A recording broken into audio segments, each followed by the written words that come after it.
Bom dia, pessoal. Bom dia para vocês. São 7 horas em ponto. Hoje é dia 11 de fevereiro. Nós estamos aí numa semana que antecede o carnaval, né? E olha, gente, felizmente o ritmo começa a desacelerar. Hoje de manhã, na hora que estava elaborando aqui a curadoria das notícias, né?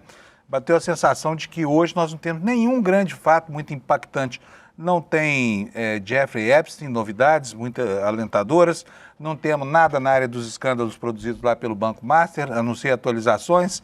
Não temos nada de muito relevante em lugar nenhum. Mas olha, aí o jornalista reclama por quê? Porque fica com síndrome de abstinência de um período em que tudo é movimento, né? Onde não se pode dormir, onde você vai dormir à noite e acorda preocupado porque a realidade mudou e você vai ter que entender de novo o país para apresentar para as pessoas que estão aqui aguardando que você coloque para elas o que foi que aconteceu no dia de ontem. Mas hoje, especificamente hoje, quarta-feira, né, faltando aí 3 dias para esse período sabático representado pelo Carnaval, nós temos um noticiário felizmente fraco. E eu estou dizendo felizmente por quê? Porque deveria ser assim todo dia, né? A vida deveria ser feita composta por pequenas manchetes sobre temas comezinhos que a sociedade resolve, ou pequenos problemas, né? Um roubo aqui, um assalto ali, um furto acolá, uma morte violenta ali, mas acontece que no Brasil já há alguns anos tudo acontece todo dia, né? Grandes escândalos, Banco Master, Supremo Tribunal Federal, enfim, as coisas são muito complicadas no Brasil. Mas parece que nós estamos caminhando para um período de normalidade. Não quero falar muito sobre isso, para não agorar, porque vocês sabem que a gente aqui no ICL faz uma folgazinha durante o Carnaval e as folgas têm sido terríveis com a gente, né? No Natal, ninguém conseguiu parar nem um minuto, porque foi Bolsonaro preso, foi um monte de coisa que aconteceu e a gente não conseguiu ter sossego, né? Então, de todo caso, nós estamos vacinados e estamos alertas, tá? Mas esperando, sinceramente, que as coisas evoluam assim. Nós estamos há 3 dias dessa catarse nacional que é o Carnaval. Tomara que continue assim. E o noticiário hoje, como eu falei, está pautado por temas que têm um impacto menor do que a média. Daqui a pouquinho vou dar as manchetes para vocês, tá bom? Mas estou saudando uma edição tranquila do Desperta. Só espero que a Polícia Federal não esteja agora nas ruas aprontando alguma aí, porque se estiver, acabou a nossa tranquilidade, tá? E a sua também, porque você vai ficar angustiado, vai querer saber notícias, vai entrar naquele turbilhão, né, dos adictos da informação, e aí começa tudo de novo, tá bom? Deixa eu chamar aqui o meu companheiro Alex Amorim. Alex, bom dia, meu amigo. Como é que estamos no futebol? Também tem uma certa calmaria? Sim, bom dia, Panuns, bom dia a todos. Quartamos finalmente, como você está. Ontem teve o primeiro jogo ali da terceira rodada do Campeonato Brasileiro, então tá começando a ficar um pouco mais corrido, lembrando que com os estaduais e o Brasileirão, e depois a Libertadores, Copa do Brasil, vai ficar mais cheio o nosso calendário futebolístico aqui no Desperta, Panuso. Muito bom, mas ontem nós tivemos aí Flamengo e Vitória, foi isso? Isso mesmo, lá no Barradão. Quem ganhou? Então, Panuso, ontem eu falei que o Flamengo ia vencer e o Flamengo venceu realmente 2-1 em cima do Vitória lá no Barradão. O Flamengo começou ganhando de 2-0, o Vitória ali com o Mateuzinho diminuiu e aos 19 minutos do segundo tempo o Renato Kaiser perdeu o pênalti que o Rossi, o goleiro argentino do Flamengo, defendeu, e isso fez a primeira vitória ali do Flamengo na competição, Panuso, tirando aquela zica que estava na má fase ali da equipe carioca. Quem foi mesmo, Alex, que o Vitória andou massacrando aí? Foi o Palmeiras, né? Não, o Vitória perdeu. O Vitória perdeu pro Palmeiras de 1-0 ali, se eu não me engano, e perdeu novamente agora pro Flamengo. Nessa temporada, o Vitória tá na derrota, Panusa. A gente falou que o Vitória tinha perdido a vitória pro time contendor, que era... Quem era mesmo o time que eu não lembro, Alex? Era pro Palmeiras, se eu não me engano. Palmeiras, né? Isso, Palmeiras, na outra rodada que aconteceu. Exatamente. E devia chamar derrota, né? Então, tá aí. Desculpa aí, pessoal do Vitória, tá? Mas um sarri é necessário, né, Alex? Afinal de contas, aqui não se perdoa ninguém, nem o pessoal do Palmeiras, que manda na casa, como vocês sabem, né? Manda na nossa editoria desportiva aqui, que é o famoso Alex aí embaixo aqui de mim nesse quadradinho aqui. Que fica feliz é o André Uzeda, que é torcedor do Bahia, com a derrota do Vitória. Eu acho que ele fica feliz lá trabalhando de casa, Panusa. Fica feliz, né? Sim. E essa quantidade de jogos aí do lado direito da sua arte?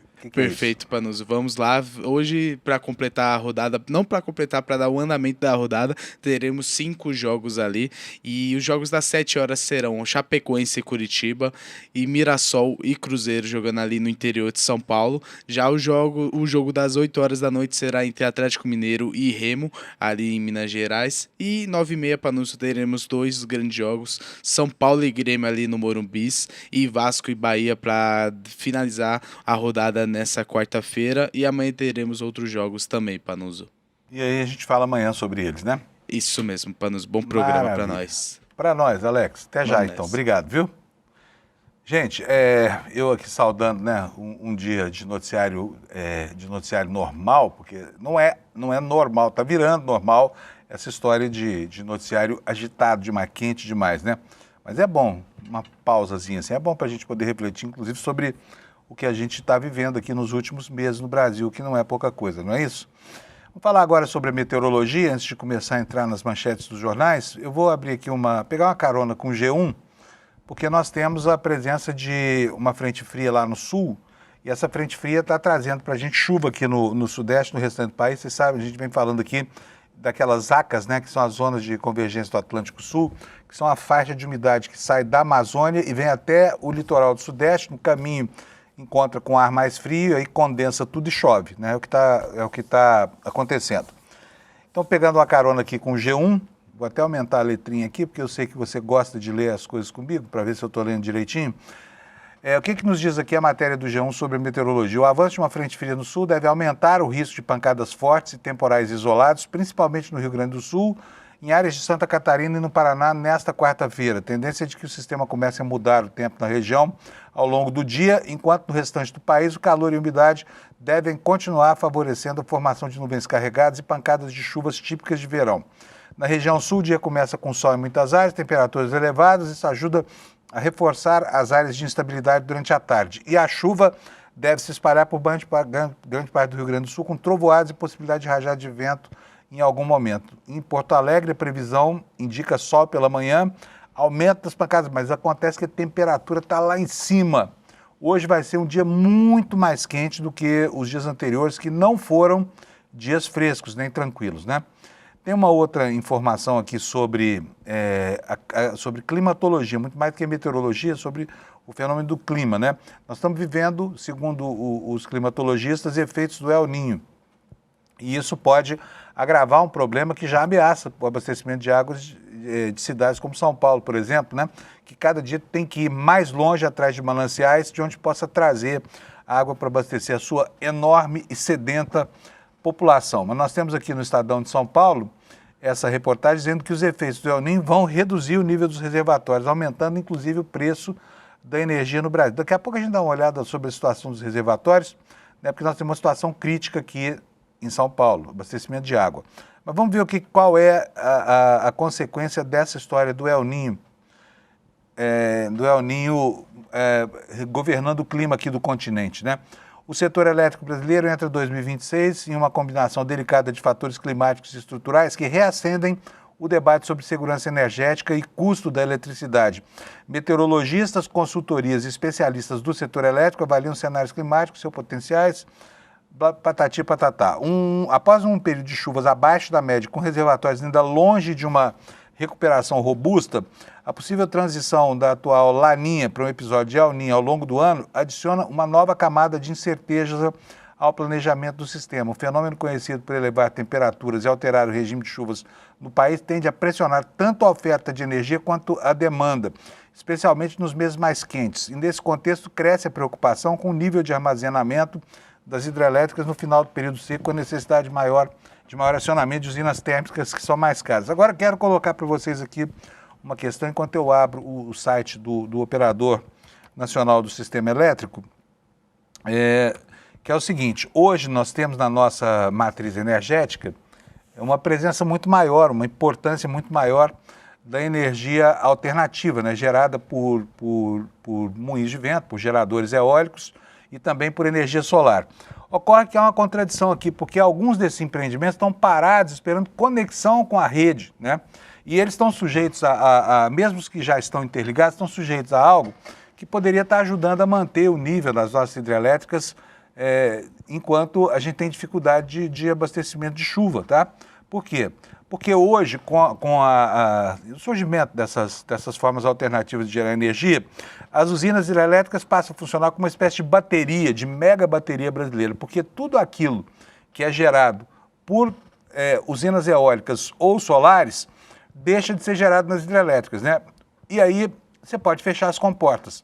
Mas essas empresas que geram energia elétrica estão sujeitas a uma previsão legal chamada curtailment, que elas têm que cortar a geração numa determinada hora do dia, quando a demanda naquele momento não é tão grande assim.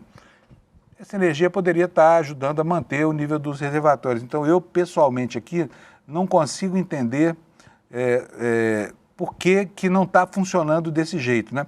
Quando a gente olha a estruturação do sistema das geradoras, a gente passa a entender, né? Muitas delas são privadas, a exploração da operação é privada, e aí todas elas querem gerar energia para entregar o máximo possível, né? Vamos ver como é que está a situação aqui dos reservatórios do país. Eu tenho aqui, olha, isso aqui é a informação no site do ONS. Se você estiver preocupado, você pode botar ONS, O de Oscar, N de navio, S de sapo.org.br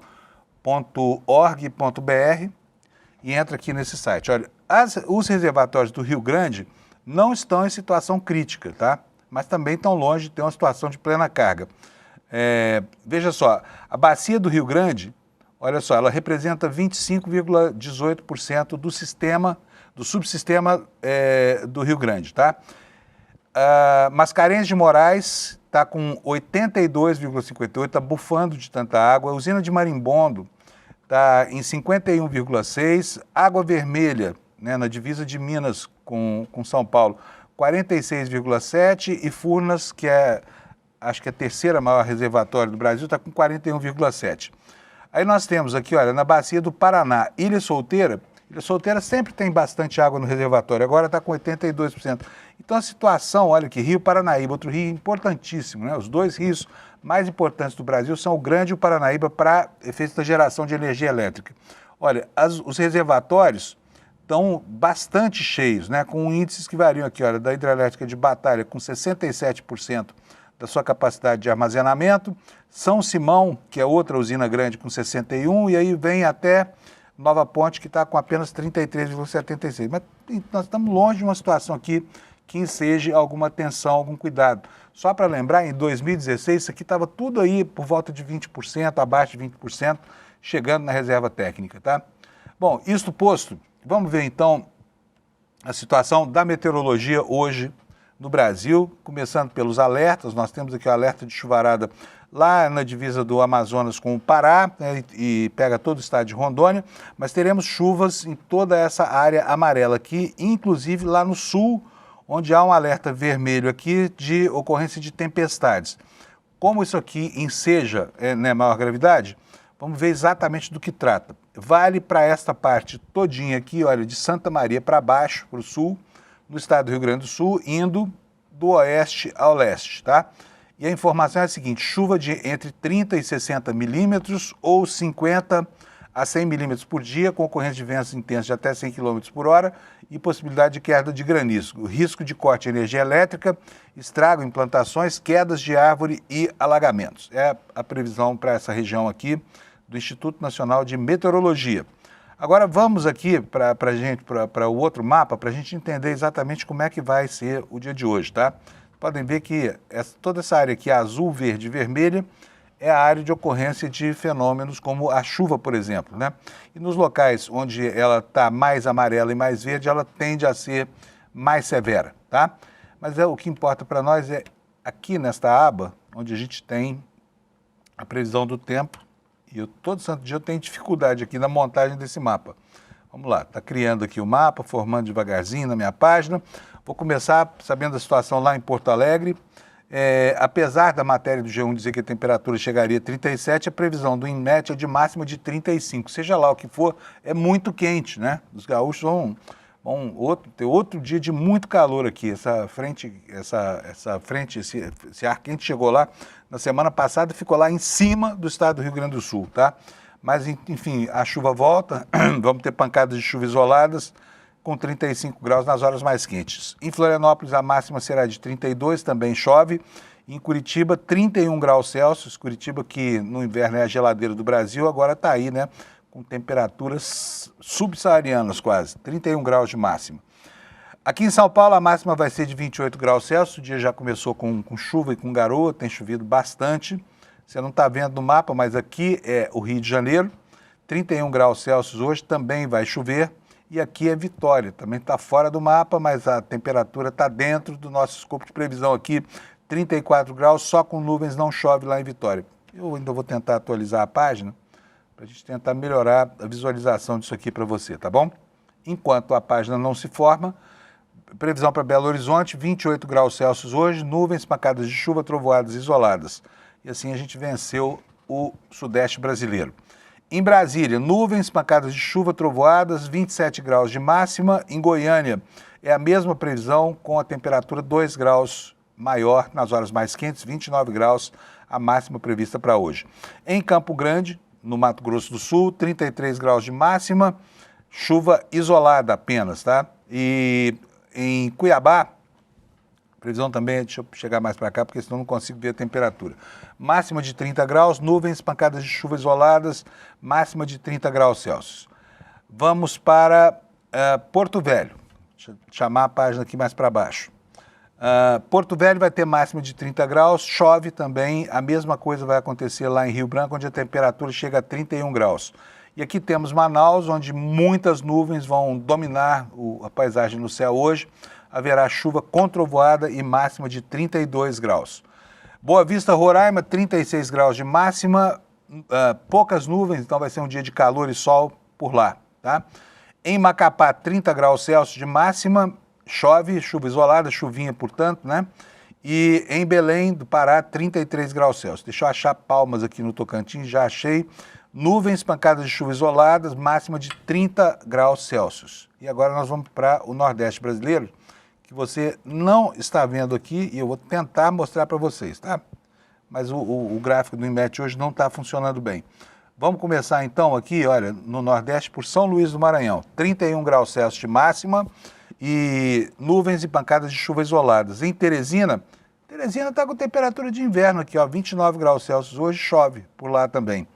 Fortaleza, 28 graus Celsius de máxima, vai chover, chuvas isoladas. Em Natal, muitas nuvens, também chuva isolada com possibilidade, 28 graus Celsius de temperatura máxima. Em João Pessoa, a temperatura será de 29, chuvinha no radar. Em Recife, 31 graus, a mesma previsão. Em Maceió, muitas nuvens, possibilidade de chuva isolada, máxima de 29 graus. Aracaju, 31 graus de máxima, com a mesma previsão. E em Salvador, finalizando aqui o circuito das capitais, poucas nuvens, 30 graus Celsius de temperatura. Beleza? Essa é a meteorologia. Eu agora vou mostrar para vocês a capa aqui do ICL e já o Kleber Lourenço vai estar com a gente aqui, tá? Como eu falei, hoje é um dia em que o noticiário está sereno. Parece que a entidade geradora de escândalos no Brasil tomou o Rivotril, tá?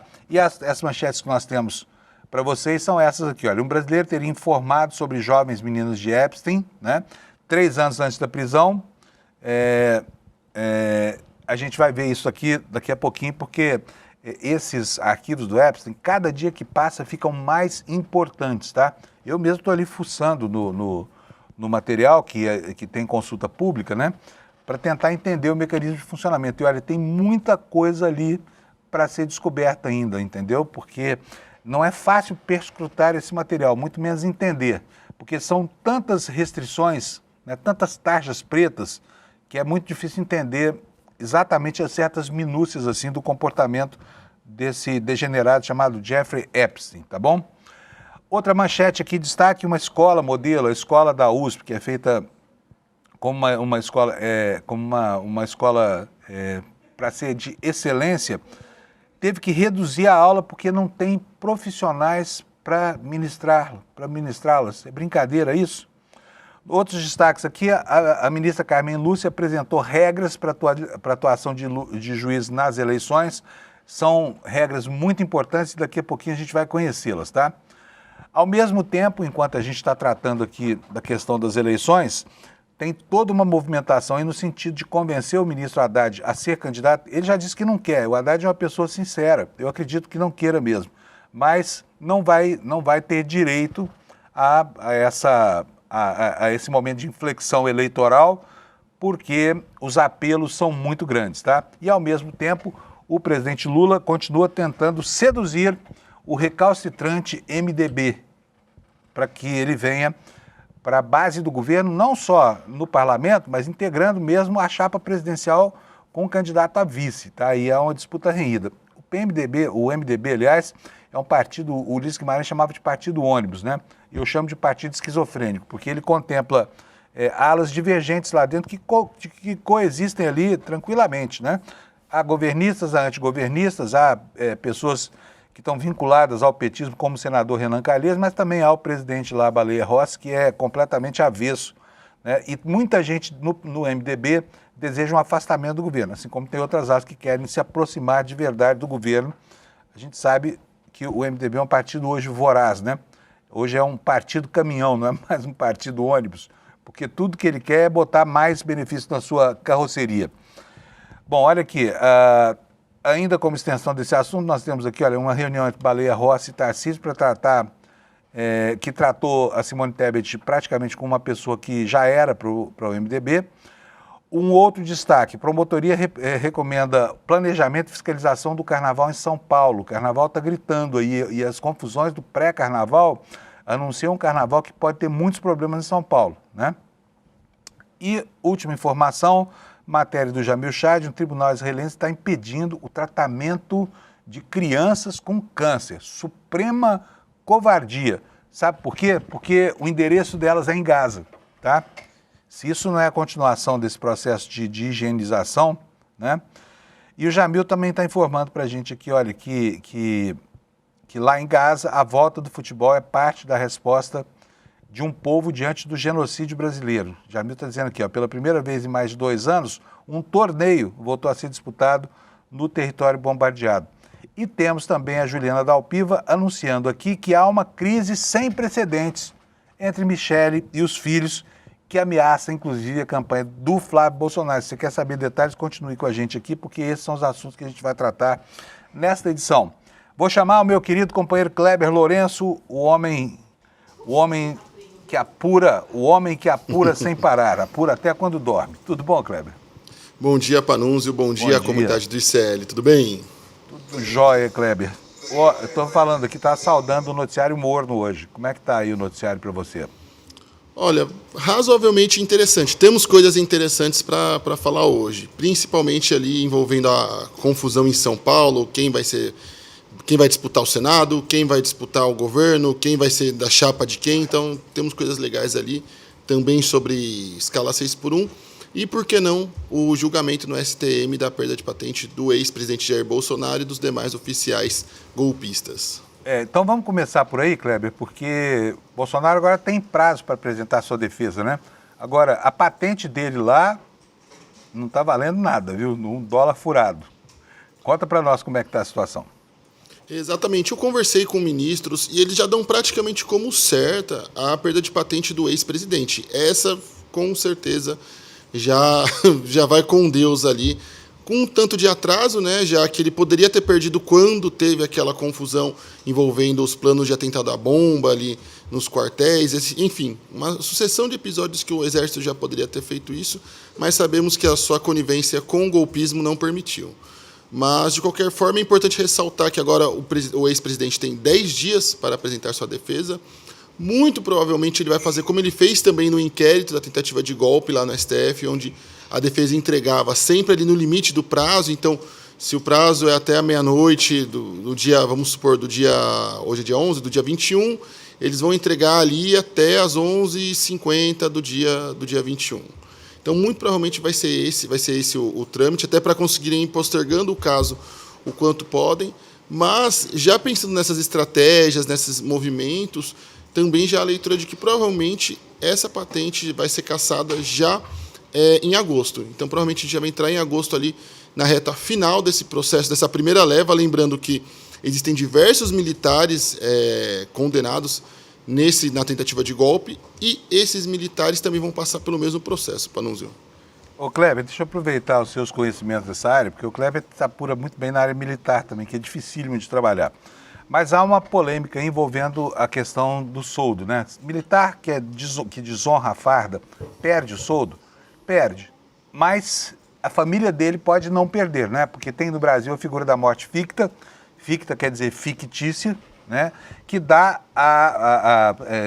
como morto uma pessoa que está viva, na verdade, para que a viúva do marido vivo possa receber a pensão. Então eles vão manter o soldo, né, Kleber? Independentemente do que aconteça aí, né? Exatamente. Tanto esposa quanto filhos vão manter ali esse soldo que era do militar. É a famosa morte ficta, que está ainda em discussão. A gente comentou já aqui no Desperta um projeto de lei do deputado Paulo Pimenta para acabar também com isso, mas até o momento é só um projeto de lei e não há uma legislação específica que consiga coibir de fato esse tipo de prática. Há uma recomendação do Tribunal de Contas da União, mas tem mais o caráter de orientação, não é uma regra mesmo que aboliu com a morte ficta. Então, infelizmente, militares criminosos continuam tendo ali, recebendo benefício através de suas esposas e filhos. Muito bom. Vamos mudar de assunto agora. Gente, vocês viram, o ano passado foi um ano duro, porque o Congresso Nacional recebeu a proposta da deputada Érica Hilton da jornada 6x1 e, de repente, isso causou uma paralisia nas expectativas da direita brasileira, né? E durante muito tempo havia uma interrogação aqui, mas será que isso vai ser pautado pelo Hugo Motta? Agora, 2026 entrou, né, o ano eleitoral, aquele cheirinho de urna, cheirinho de voto, faz muito bem para as instituições brasileiras e o Hugo Motta botou para andar. Mandou o projeto da Érica Hilton para a CCJ, apensou um outro projeto do deputado Reginaldo Lopes, do PT. Ele não trata propriamente de redução de dias de trabalho na semana, mas ele trata de redução da jornada. É um projeto apresentado lá em 2019, né, Kleber? Muito antigo, isso. Mas é um projeto que prevê uma redução gradual da jornada de 44 para 36 horas, só que vai levar 10 anos. Né? A gente não quer esperar 10 anos para ter que trabalhar um pouco menos numa sociedade que está desgastada por uma das maiores jornadas do mundo. Mas vamos voltar aqui para o Hugo Motta. Hugo Motta quer a votação da jornada 6x1 em tempo de auferir resultados eleitorais, né? Porque ele não tem nada para apresentar para o seu eleitorado de positivo, além do poder de manipular verbas lá de emenda, essa coisa toda. Quando é que ele quer votar agora? Até quando ele quer votar esse projeto? Kleber. Isso. Ontem ele participou de um evento com investidores e membros do setor financeiro do BTG Pactual, o CEO Conference 2026, e Panunzio lá ele disse que quer votar esse tema até maio. E além disso, ele também conversando nessa palestra, ele comentou o que quer, já definido o relator, logo após o Carnaval. Alguns aliados do Hugo Motta com quem eu conversei acham isso um tanto quanto difícil, uma vez que foi apenas ontem que foi definido o novo presidente da CCJ, que até já anotei aqui o nome, é o Leur Lomanto Júnior, do União Brasil da Bahia. Ele agora preside a comissão, foi definido ontem, então a CCJ, que é onde o projeto está parado, ainda está ali se ajeitando com as novas mudanças, então primeiro vice-presidente, segundo vice-presidente e afins. Então eles acham difícil que consigam fazer essa definição já de relator na volta do Carnaval, mas não descartam isso, principalmente por causa desse intento do Hugo Motta de conseguir levar o texto para ser votado no plenário em maio, principalmente para cumprir com uma agenda do governo, que imagina que maravilhoso seria tanto para Hugo Motta, que está com uma dificuldade eleitoral no seu estado, assim como o próprio governo também vai ficar muito positivo, ter uma proposta dessa magnitude, acabando com a escala 6x1, sendo aprovada na Câmara em maio, justamente no mês onde tem o feriado do Dia do Trabalhador, no 1º de maio. Muito bom. O Leur Lomanto é um parlamentar que vem de uma dinastia de políticos de direita, né? E, enfim, ele é um homem que foi ali, ele, quando chegou, agradeceu especialmente ao Hugo Motta. Daí vocês imaginam o que é, né? É o Antônio Rueda, que a gente conhece tão bem aqui no ICL, né, Kleber? E também faltou agradecer ao Ciro Nogueira, mas o Ciro Nogueira não é do partido dele, é do PP, né? Mas é mais ou menos a mesma linha, assim. Vamos ver como é que se sai. Tem federação. Exatamente. Vamos ver como é que se sai e assim, mas de qualquer forma é um alívio ter, né, a CCJ fora do bolsonarismo mais radical, né? Isso. Então, assim, mas é preciso tomar cuidado com essa proposta do fim do 6x1, porque parlamentares da extrema-direita querem tentar fazer uma manobra para além de diminuir a escala, o que é positivo, porém eles querem fazer uma substituição. Não tem mais o 6x1, mas aí os trabalhadores teriam que trabalhar 9 horas por dia, Panunzio. Então, a gente está falando isso aqui. Esse projeto é muito perigoso, porque a representação patronal, a direita no parlamento, é muito maior do que a esquerda, né? E os patrões brasileiros, representados lá por esses deputados, começam a dizer que isso aumenta o custo do Brasil. Então, pode servir como um cavalo de Troia, né? Agora, tem proposta de tudo quanto é jeito. Tem uma lá no Senado, que também está lá no ambiente da CCJ deles tramitando, que vai nesse sentido. Reduz o número de dias da semana de trabalho para 5, prevendo que tem que ter pelo menos 2 folgas, e também reduz a jornada de trabalho, que é muito importante ficar atento, viu, gente? Porque reduzir os dias de trabalho na semana não significa reduzir a jornada, não. Se não reduzir a jornada, vai aumentar o número de horas trabalhadas por dia, né? Não é isso, Kleber? É isso. Exatamente. É o cavalo de Troia da direita. Bom, vamos lá. Caso Master. O que nós temos de novidade sobre o caso Master no Senado? Olha, a Comissão Master, que é aquela subcomissão do Conselho a Comissão de Assuntos Econômicos do Senado, Panunzio, decidiu votar uma série de requerimentos ali, tanto de documentos quanto de convites para oitivas na comissão para falar sobre o caso e sobre tudo que envolve também essas dúvidas referentes ao que pode ter acontecido, falhas na regulação, demora do Banco Central. Hoje mesmo também o presidente da Comissão de Assuntos Econômicos, o Renan Calheiros, vai fazer uma visita ao diretor-geral da Polícia Federal e também ao presidente do STF, Edson Fachin, no final da tarde. Na PF será por volta das 6h30 e no STF por volta das 7h30 da noite. Também para discutir o caso.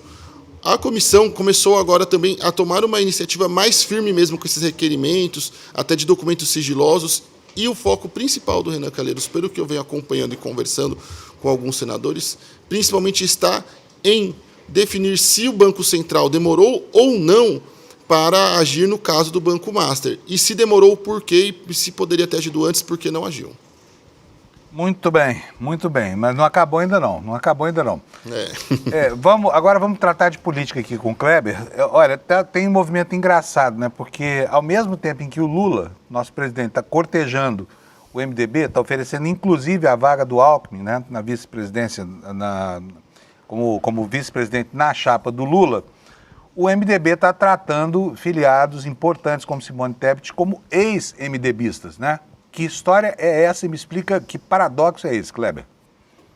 Olha, na segunda-feira, no finalzinho da segunda-feira, teve uma reunião entre o governador de São Paulo, Tarcísio de Freitas, o dito, entre muitas aspas, o bolsonarista moderado, que de moderado não tem nada, junto com o presidente do MDB, o Baleia Rossi. Nessa reunião eles estavam discutindo a composição de chapa para a disputa estadual e fica muito claro que o MDB está mais preocupado com a disputa em São Paulo até mesmo que com a disputa nacional. Porque eles já fecharam portas para o PT, que continua insistindo em tentar ter um vice do MDB. Esse vice, no caso, talvez fosse o Renan Filho, que é um vice querido ali pelos petistas, principalmente também uma articulação com o Renan Calheiros, que é muito próximo do presidente Lula.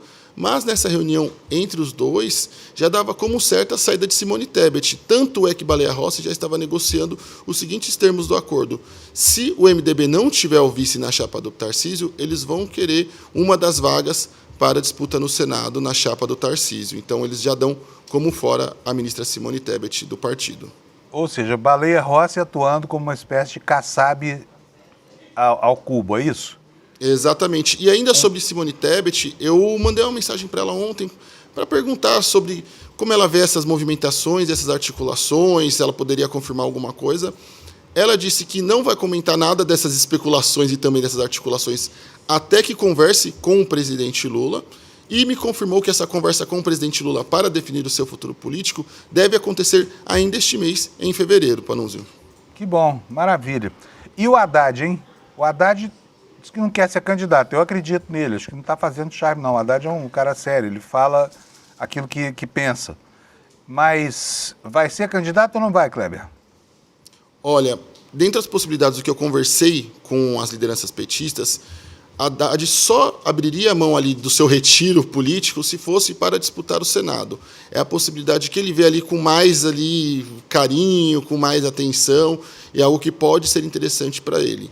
Já como uma disputa para governador, ele não gosta, ele não é a favor da ideia, ele prefere, de fato, trabalhar ali como uma figura de bastidor na campanha do Lula e, quem sabe, num vindouro governo Lula 4. E, principalmente, eu conversei com o vice-presidente do PT, o Gilmar Tato, e ele também confirmou o seguinte, que dentro dos cenários analisados, a disputa para o Senado é onde o Haddad tem as maiores chances. E reforçou que o partido vai respeitar a escolha do ministro ali para o seu futuro político. Muito bom. O Haddad tem espaço certo no próximo governo do Lula, e o Lula deve vencer a eleição, apesar de alguns institutos de pesquisa que estão projetando um cenário totalmente maluco para o segundo turno.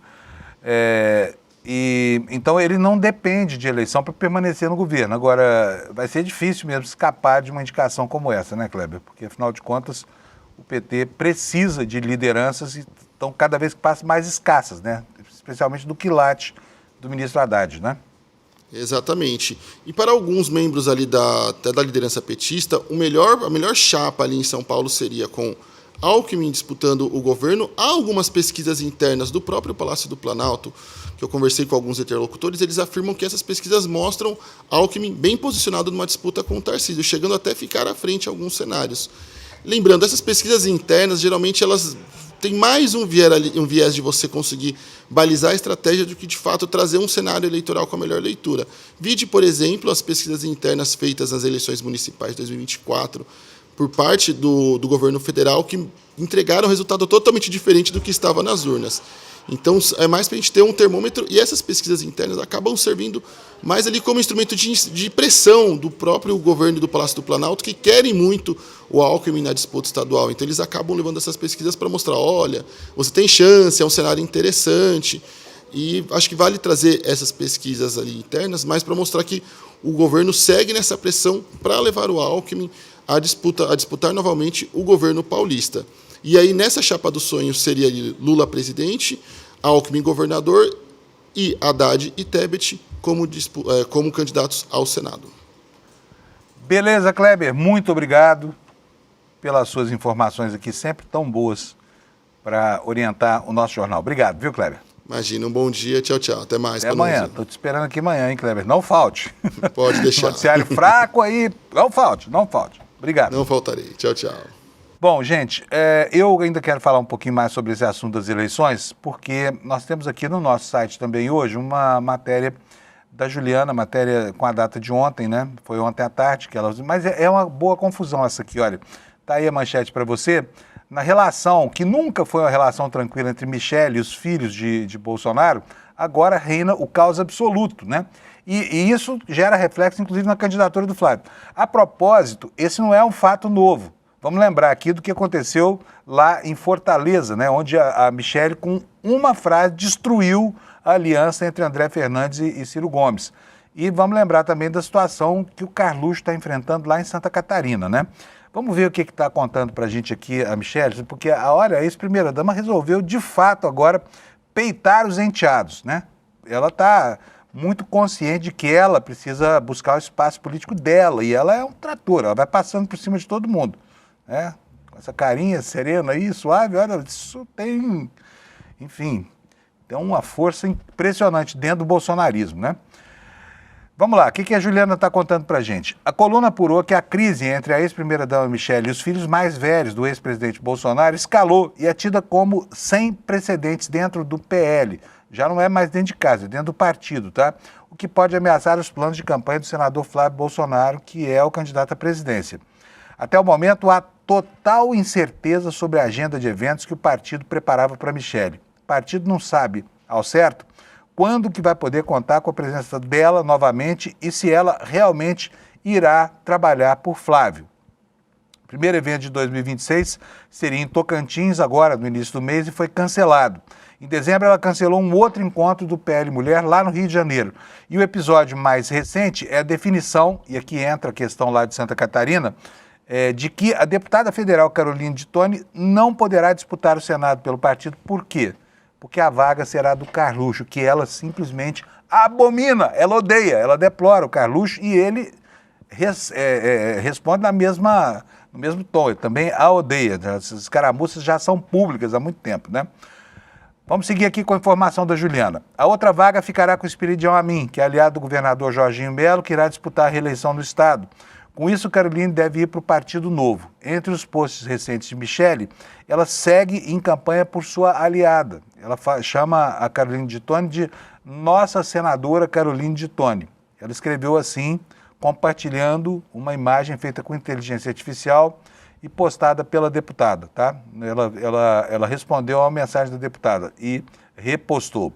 A opção por Carlos em detrimento de Caroline só inflou ainda mais a briga dos Bolsonaro, já que vinha em profundo desgaste, desde o fim de 2025, quando o ex-presidente escolheu o filho mais velho, o senador Flávio, para concorrer à presidência e sequer comunicou isso à sua esposinha Michele, que ficou muito irritada por ter ficado sabendo da decisão por meio do comunicado público do enteado, que não falou com ela. E a gente lembra que eles vinham conversando naqueles dias, né? Deviam ser conversas áridas, mas vinham conversando. Especula-se aqui nos dias da Juliana da Alpiva sobre como ficará a situação quando o período da campanha estiver autorizado e Michele aparecer com Caroline, né? Falando contra o Carluxo. E aí está pintando aqui, gente, aquele cenário que a gente já antecipou lá para trás, em outubro passado, quando essa confusão começou a se formar, que é uma redução dos Bolsonaro no parlamento. Isso vai acontecer, tá pintando aí. Por quê? Não há ninguém sério nesse país que acha que Flávio Bolsonaro vai ganhar essa eleição do Lula. Então, hoje é senador, se mantiver a campanha, é o que tudo indica manterá, ele vai ser derrotado. Um senador com o sobrenome Bolsonaro a menos, né? No Rio Grande do Sul, a candidatura do Carluxo está sob um tiroteio grande. E o senador Espiridião Amin, convertido ao bolsonarismo, também não pode ser confundido com a essência do bolsonarismo. Pelo menos ele sabe comer de garfo e faca. Os bolsonaristas lá, principalmente o Jorginho de Melo, esse estrupício, não sabe. Ele é um ser totalmente selvagem, né? o Jorginho Melo. Mas é amigo do Espiridião Amin e está lá fechado com ele nessa aliança. E essa aliança pode expurgar da vida política também o Carluxo, que deixou de ser vereador no Rio para transferir o domicílio eleitoral para Santa Catarina e entrou logo nessa debacle aí com a Caroline de Toni, com a Júlia Zanata e com outros parlamentares lá do estado. Por quê? Porque interferiu no processo de maneira... Caiu de paraquedas, né? No meio de uma situação que já estava formada. E aí o Carluxo pode, sim, perder a eleição lá em Santa Catarina, tá? Porque de um lado, Espiridião Amin tem um caminhão de votos lá, é um político ultra tradicional, reacionário como gosta o eleitor catarinense, né? E não está nessa disputa por brincadeira, ele quer renovar a sua vaga de senador. Bom, vamos continuar aqui, só mais um trechinho. Em novembro, integrantes do partido se reuniram para discutir a situação depois da prisão de Bolsonaro e Michele discursou defendendo a união do grupo. Flávio Bolsonaro chegou pouco depois que ela terminou e avisou: Michele, eu estou nisso desde 2022, coordenando campanhas do meu pai. Então quem fala em nome do meu pai sou eu, Flávio, e não ela. Na sequência, Michele esteve no Ceará, criticou a aproximação do PL com Ciro Gomes, né, que é um antigo crítico, desafeto declarado do grupo. Primeiro, ela foi repreendida publicamente pelos filhos de Bolsonaro e por integrantes do PL. No entanto, após a reunião do partido, todos recuaram do acordo com Ciro. Dias depois, porém, veio o anúncio do nome de Flávio e aí o pau quebrou na família Bolsonaro. Então, nessa briga, a gente torce pela briga, tá? A gente torce para que eles se matem lá, se engalfinhem, tá? E se juntar todos os homens dessa família, não dá a Michele, tá?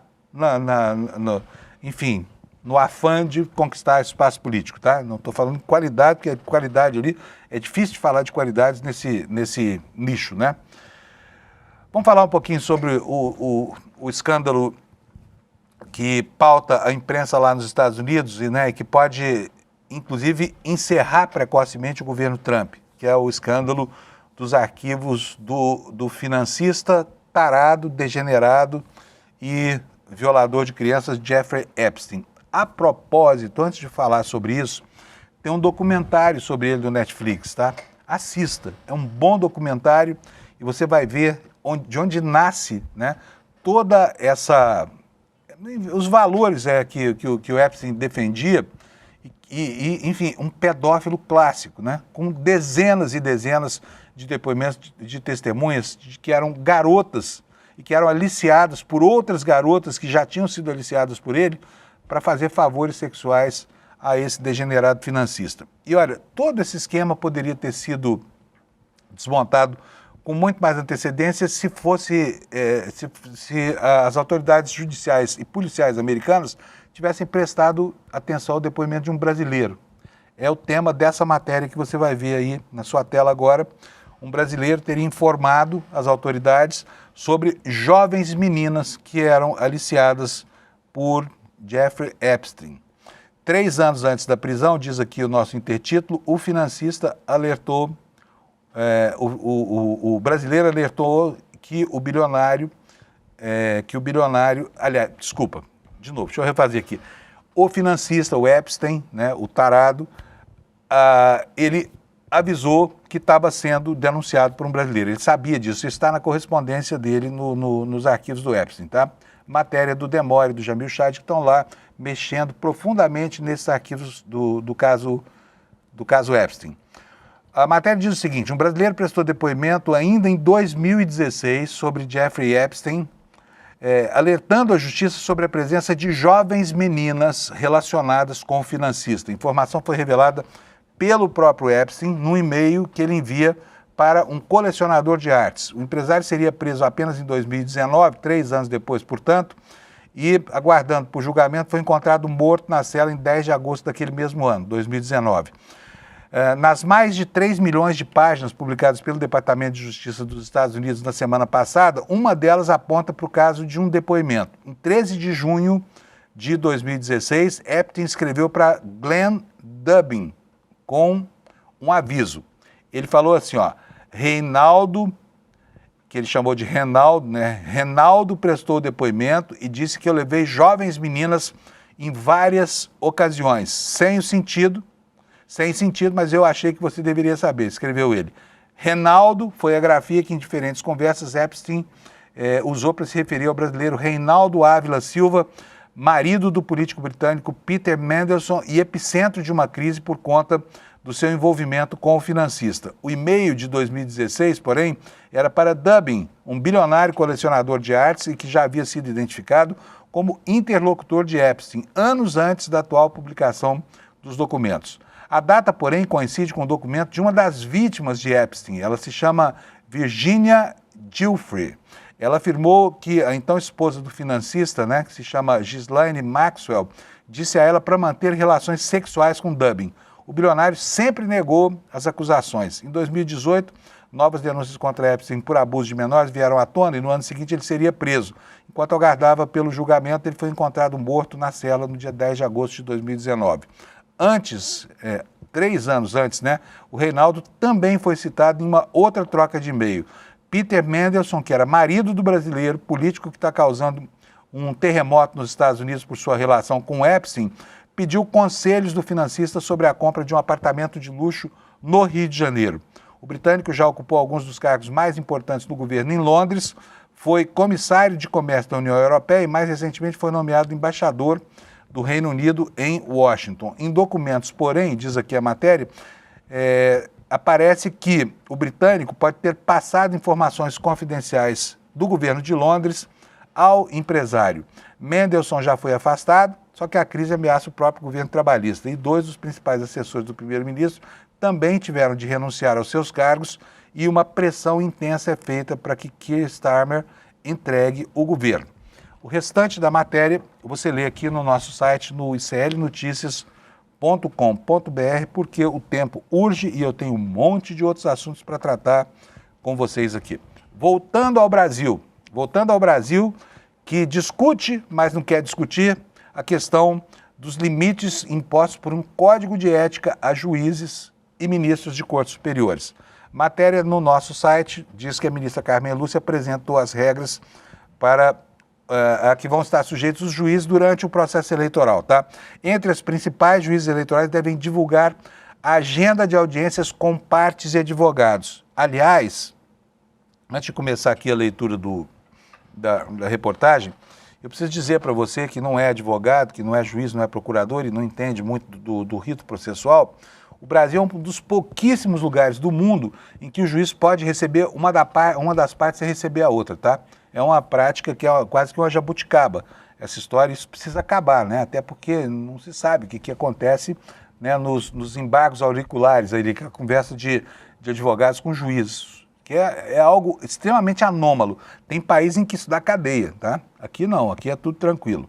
Vamos lá para a matéria aqui, então. A presidente do Tribunal Superior Eleitoral, a ministra Carmen Lúcia, apresentou ontem, terça, aos presidentes dos tribunais regionais 10 recomendações que deverão ser seguidas pelos juízes eleitorais durante as eleições de outubro. Lá, a Carmen Lúcia é a rainha, então ela baixou o código de ética aqui, o código de conduta na marra, tá? As regras deverão servir de parâmetro ético para disciplinar o comportamento dos magistrados na Justiça Eleitoral durante o pleito. Na semana passada, as orientações foram anunciadas pela ministra, né? Ela anunciou que imporia essas regras durante a abertura dos trabalhos em 2026. Vamos conferir quais são as regras, o que pode e o que não pode, como deve se comportar um juiz eleitoral. Audiências. Garantir a publicidade das audiências com partes e advogados, candidatas ou candidatos e partidos políticos, divulgando previamente as agendas, que sejam realizadas dentro ou fora do ambiente institucional. Os juízes também devem manter uma postura comedida em intervenções e manifestações públicas ou privadas, inclusive em agendas profissionais ou pessoais sobre temas relacionados ao processo eleitoral, estejam ou não submetidos à sua jurisdição. Em eventos, evitar comparecer a eventos públicos ou privados que promovam a confraternização com candidatas ou candidatos, seus representantes ou pessoas direta ou indiretamente interessadas na campanha, em razão do potencial conflito de interesses. Nas redes sociais, como é que eles devem se comportar? Abster-se de manifestações em qualquer meio, inclusive mídias digitais e redes sociais, sobre escolhas políticas pessoais, para não gerar dúvidas quanto à imparcialidade das decisões judiciais. Parece óbvio, né? Mas outro dia estava lá o ministro Alexandre de Moraes no Supremo dizendo que tem juiz aí que, enfim, que posta na internet verdadeiros libelos político-partidários, né? Quando deveriam assumir uma posição de mais neutralidade. Sobre a oferta de presentes a juízes, né? Eles não devem receber ofertas, presentes ou favores que possam colocar em dúvida a imparcialidade no risco da jurisdição. Com relação a escritórios de advocacia, devem ficar afastados de atos ou processos nos quais escritórios de advocacia dos quais façam parte estejam representando interesses. É aquela coisa que o Supremo liberou em 2021, né? Permitindo que escritórios de advocacia, por exemplo, que têm parentes de magistrados, possam atuar nas cortes em que o parente é ministro ou juiz. Sobre atividades privadas, não devem assumir compromissos com atividades não judiciais que prejudiquem o compromisso dos deveres funcionais. E as palestras, hein? Como é que será que ficam nisso tudo? Sinalizações. Evitar qualquer sinalização favorável ou contrária a candidato ou candidata, partido ou ideologia, sob pena de suscitar ilações de favorecimento ou perseguição em julgamentos. Divulgação dos resultados. Assegurar que apenas a autoridade competente torne públicos os atos judiciais e administrativos, evitando equívocos de interpretação ou divulgações precipitadas ou inadequadas sobre o processo eleitoral.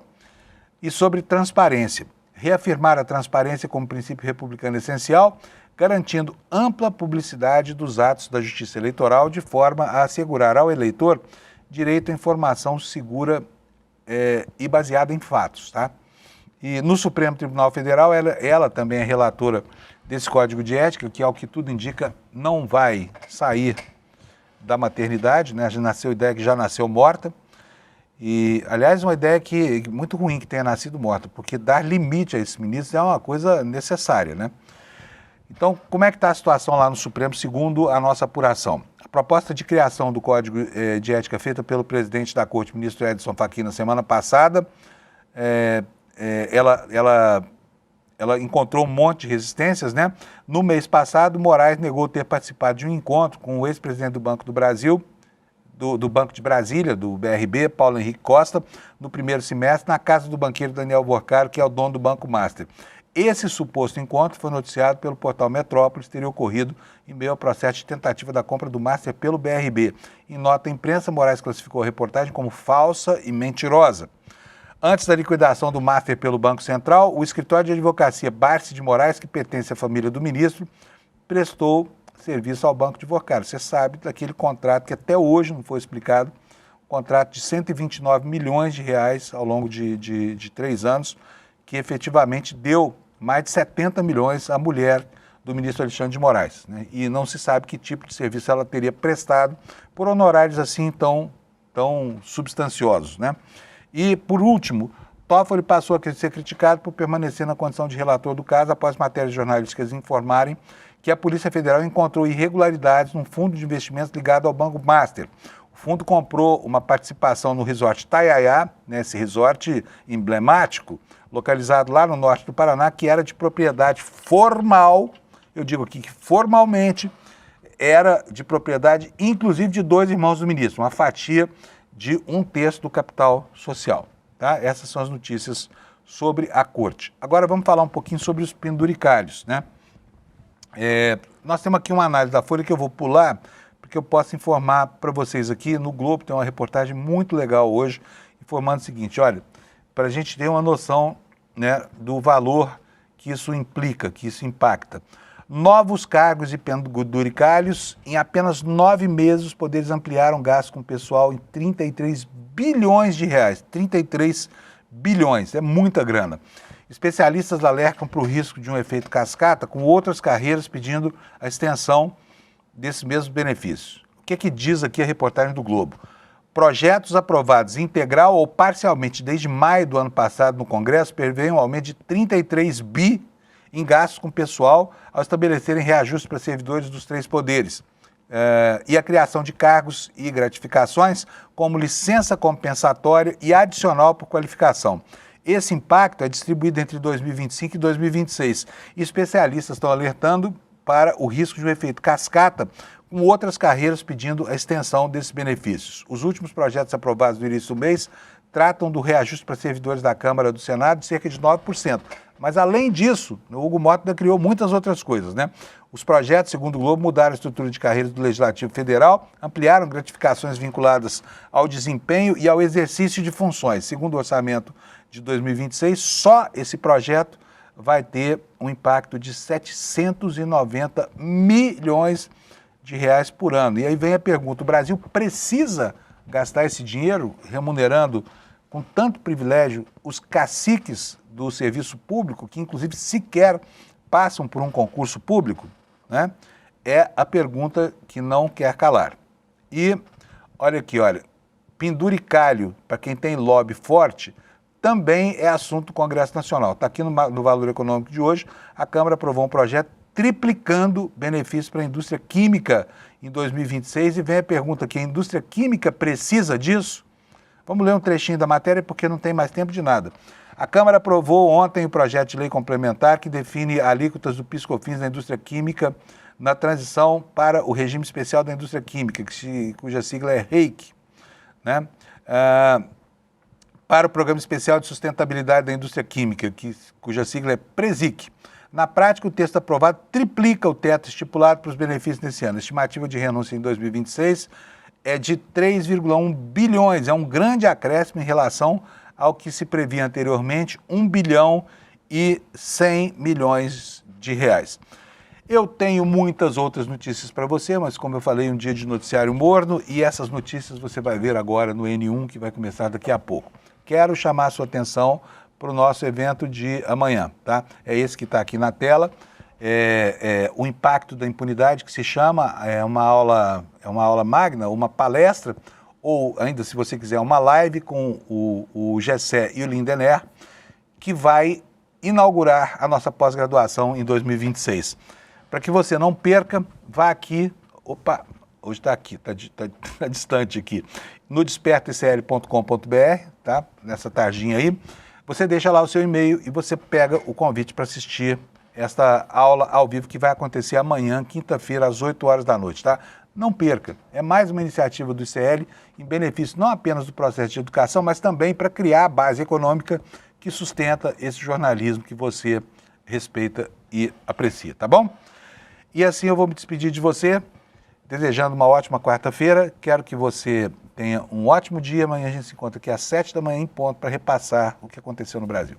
Obrigadão pela audiência. Até amanhã. Um jovem negro é preso por roubar um celular. Fica meses na cadeia esperando o julgamento. Um banqueiro desvia 17 bilhões. O processo dele corre em sigilo, ele continua livre e os advogados mais caros do país trabalham para ele. Isso não é uma coincidência, é um projeto, é o Pacto da Impunidade. No dia 12 de fevereiro, uma quinta-feira, às 20 horas, eu e Lindené Pareto vamos explicar como funciona o Pacto da Impunidade no Brasil, na aula inaugural da nossa pós-graduação.